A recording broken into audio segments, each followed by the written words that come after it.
आज आपने जिलाधिकारी को संबोधित ज्ञापन दिया है, तो क्या मांग रहे हैं? मैंने प्रधानमंत्री जी को संबोधित ज्ञापन दिया है, जिलाधिकारी महोदय के माध्यम से प्रेषित किया है। सनातन राष्ट्र की मांग की है तो मेरे साथ। इससे आम आदमी को क्या करना? भारत देश 1947 के समय इस्लाम के आधार पर बांटा गया। उसी समय भारत को सनातन राष्ट्र घोषित कर देना चाहिए था।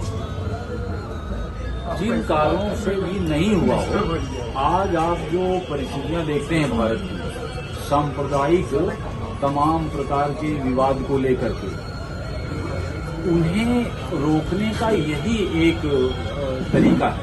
वरना ऐसा ना हो कि हम लोग बंटवारे के समय की जो परिस्थितियां थी, जिसमें कि बहुत बड़े पैमाने पर हिंसा हो सकती है, उस प्रकार की परिस्थितियों में पहुंच सकते हैं तो हमारा देश की जो अर्थव्यवस्था है वो तो रसातल पहुंच जाएगी।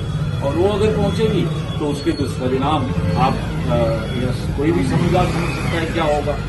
उसे रोका जाए आम जनमानस के लिए, यही एक मार्ग है कि इसे सनातन राष्ट्र घोषित किया जाए। इससे भारत में भी कुछ अव्यवस्था फैल सकती है।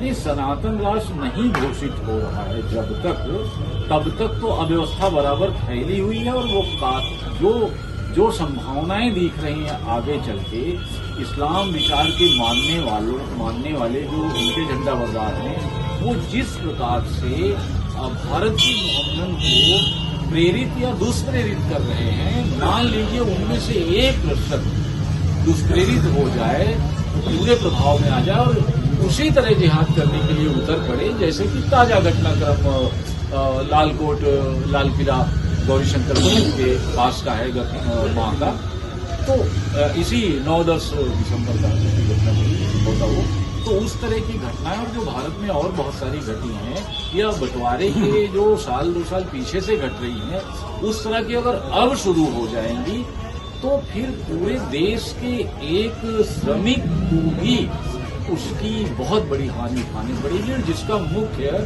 हानि का जो मुख्य है केंद्र में है वो अर्थव्यवस्था है, उसकी आर्थिक हानि हो जाएगी। और जब आपकी आर्थिक हानि हो जाएगी तो आपका बौद्धिक विकास और सामाजिक विकास और आर्थिक तीनों ब्रेक हो जाएगा। तो मेरी समझ में इससे बड़ी कोई हानि और हो नहीं सकती।